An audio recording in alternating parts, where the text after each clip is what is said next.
Hi everyone. I promised you guys I would do the award unpacking, and here it is. This is the award, and I'm going to do the unpacking. So YouTube gives us a really nice little certificate and a little card that goes with it, and it's really packaged really well. And let me take it out.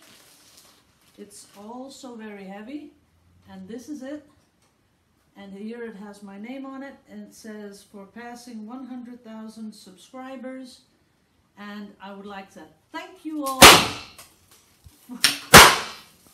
Thank you all for helping me achieve this award. Without you guys, it wouldn't be possible. So thank you all for doing this, and I love you all to pieces.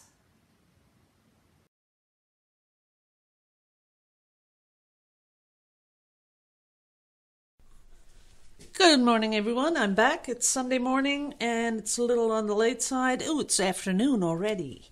Okay, so lots of people are asking about little Nookie, and I thought I told that or kept you up to date in a video, but I guess not.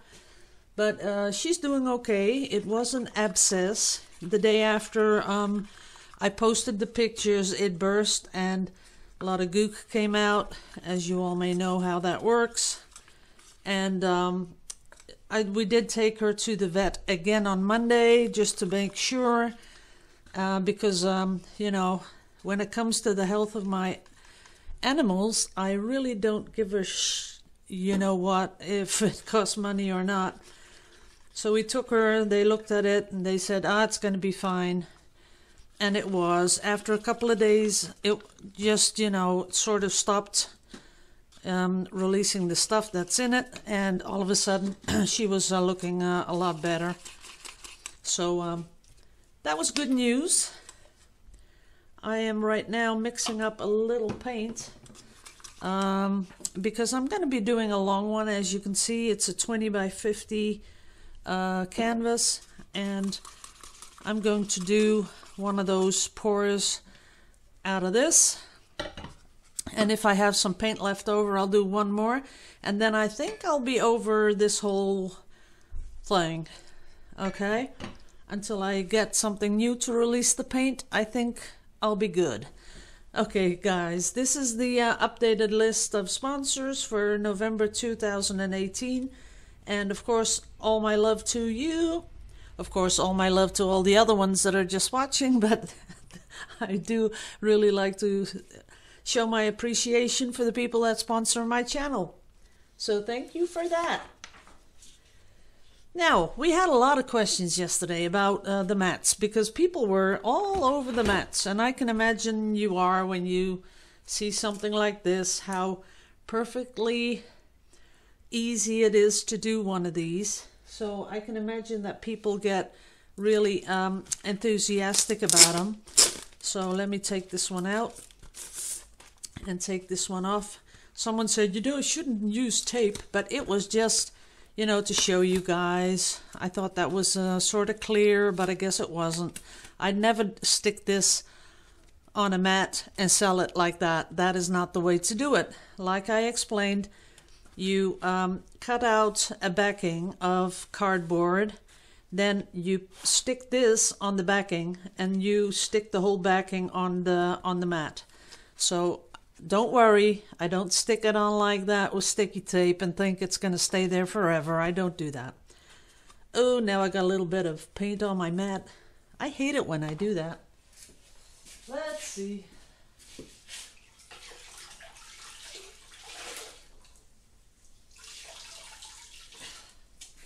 Because oh no, even more paint. I am such a slobby person, but I just want to keep the mat a little bit clean, you know, so I can show you guys more stuff. So I hope you understand me cleaning it off right away before it dries in. That's it, it's clean. It is a little bit wet in places, but that will dry up and you won't see a thing. Now, when I do this kind of stuff to sell them, I will also wear gloves, because that's what you want to do if you're handling these mats, because this is really matte. Matte. This is really matte, and you don't want your oily fingers on it. It'll leave traces. You don't want that.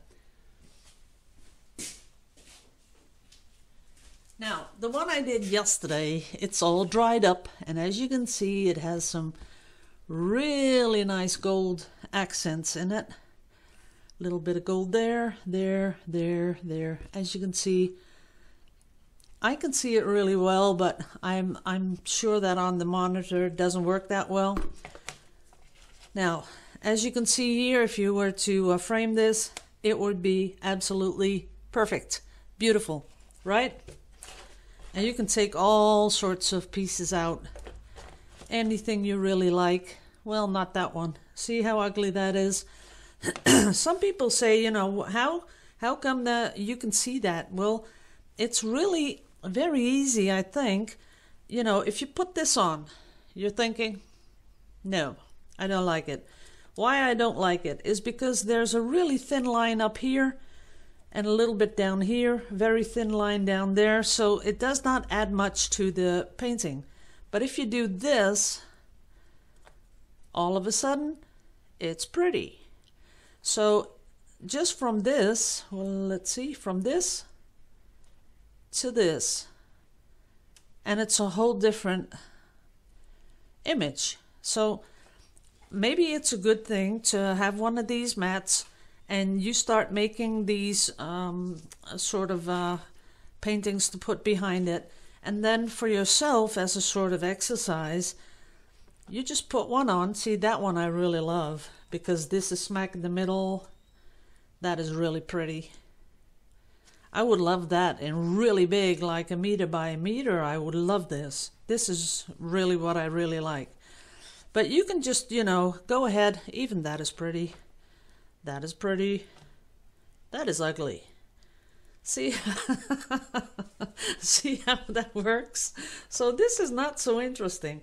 But when you take these little ones on the bottom, all of a sudden it becomes a little bit more interesting, but still not something I would really like to do. That one also, no. That one, no. Well, maybe a little bit. But the thing is that what you want is some sort of a vocal, a point where you look at it. So this is pretty. Then if you were to turn it around, it would be pretty. Down here, that's pretty. You know, you get the idea. Maybe that's just a sort of an exercise you want to do, and you want to see if you can get the balance, if you can see that with your eyes, the balance of the whole little thing that you framed. And don't be afraid to sort of just hover around your background painting thing. Just hover over it until you see something that you really like. Okay? Okay. Now, I was going to do something else on here, but first, of course, we're going to do the pour. What I was thinking of, there's something that is called string gel, and I'm not sure if I have it anymore. Yes, I do. Okay. Now, this is string gel, and what it does is when you put acrylic paint into it and you stir it really well, it will give you long strings. And what I was going to do is a black with string gel, and then just let it flow over this background, and that will give an extra contrast into these colors. So we're going to do that a little later. I'm sure you're going to love it. First off now is the pour, because I've been talking for 8 minutes and you guys are wondering, where is that painting? So we're going to start. I'm going to do little bits of paint, really little bits. So I'm going to pour them from all different sides, as you can see. A little bit from that side, a little bit from that side, and I'm going to make sure that it is, there's a lot of separate colors in there, as you can see. And I have two oranges, and I will show you in a bit why. This one has a little bit more air bubbles because I was mixing it just a couple of minutes ago. And the others have been standing here since Friday, so they had time to release all those bubbles, which is good. But as you can see, sometimes you want to take your time to add the colors into some cup, or you're pouring your dirty cup or whatever, just to make sure that you get a lot of layered colors, especially when you're doing one of these pours that I'm going to do in a bit. So we just turn it around again. Let's see, we need the light blue again. Light blue down there. And I want another dark because I've added the dark to it. I didn't have the dark yesterday, but we do have it today. So a little bit more orange. A little bit more sienna. Then the nice bright blue. And I'm hoping that I have enough color now in my little mixing thing, which is already dripping out of the bottom, which I don't really like. There we go. Okay, I think we have enough. Now, cleaning off my hands a little bit. And of course we have to put something underneath here to lift it up.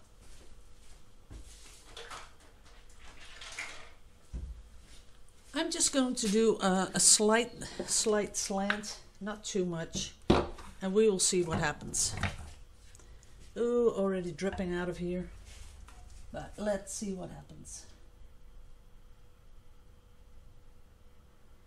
And this is the part, guys, where I go all quiet because I love how this pours out of the container.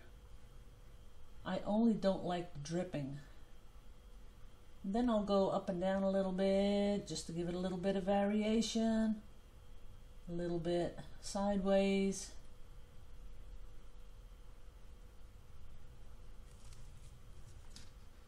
Now I'm going to be tilting it, but I will also be following it with my little batter thing.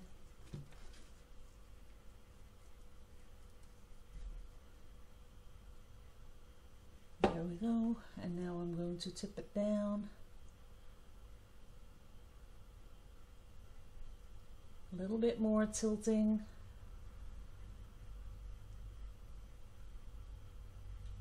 And I'm going across just to give it a little bit of difference in how I'm going to pour it. Then some more coming down. Stop. I just want to see what happens right here, because I think I need a lot more paint. So I'm letting it come down, and there it goes over. Now that is kind of pretty. See that? That is kind of pretty.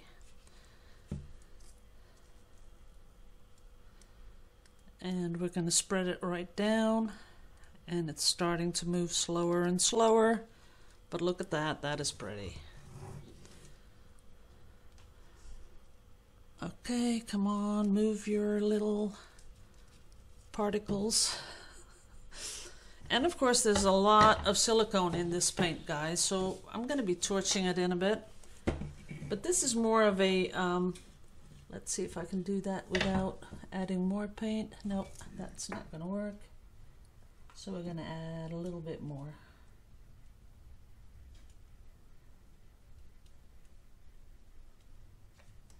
That's it. See, that last coverage of the canvas is usually where, you know, if you don't have enough paint on it, you'll have to tilt it too much. So I'm going to put a little bit more on here, help it over the side, and come in with a little bit. I'll just make it wet before I put some more on it. So far so good. Now I need a little bit more here on the corner, just to get the same pattern going on. And here I see that I've missed a little. I don't want to put that color on there. Maybe this one. That's better. Okay. Now I can lay it down. Now that is some crazy pour. Although I would have liked it with a little bit more separation in the colors, but can't have everything, guys. Sometimes you just gotta deal with what you get. Okay, let's see what we're gonna torch. I think I would like torching up here. Just up here in the corner. I'm gonna torch the whole corner, as you can see. Then down here.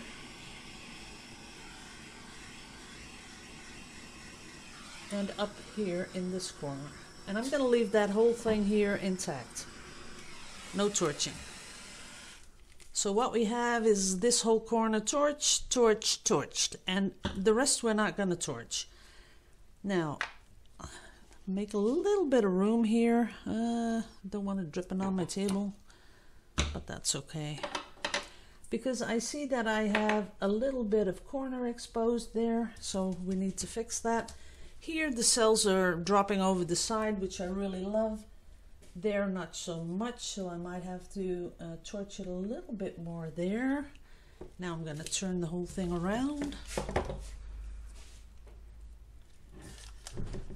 Oops, don't want to touch those corners. And here's a bit that I missed, but there's a certain color here. A lot of this color.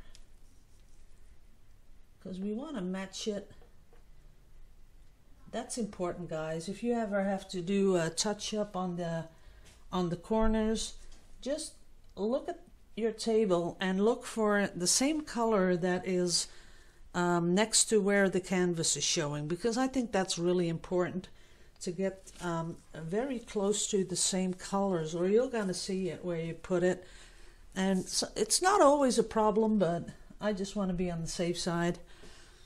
Okay, so we got everything done, and really I need to really torch this because I see so many air bubbles. Oops. But I'm doing it really fast. See that? It should not make too many cells, but I just want to get rid of those little air bubbles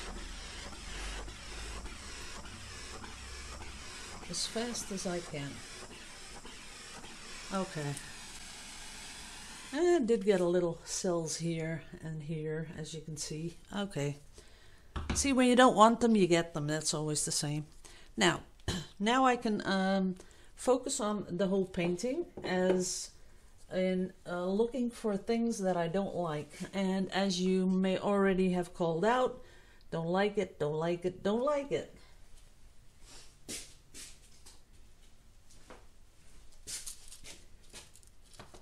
So that's where we come in with our little toothpickies, and I'm going to pull that. Not sure if you can see that, but all of a sudden that sort of melts into the background, and we're going to do the same here.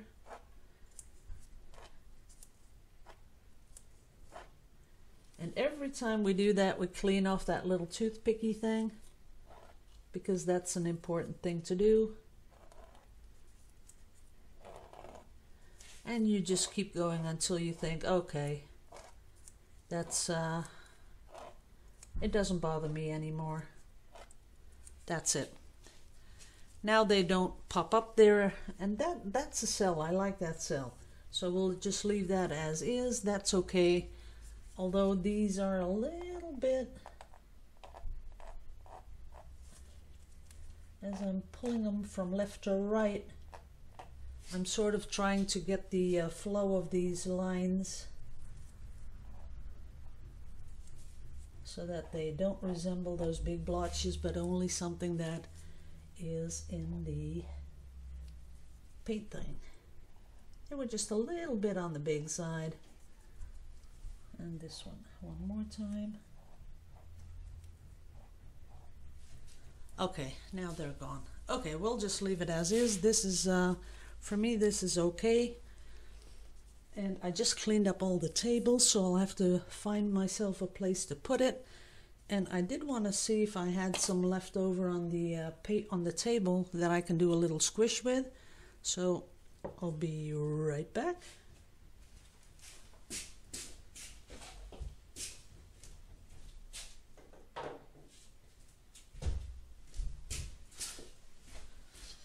I can tell you it's going to be a really beautiful painting once it's dry, because the colors are really something else. I've never really poured with those colors, so that might be something really.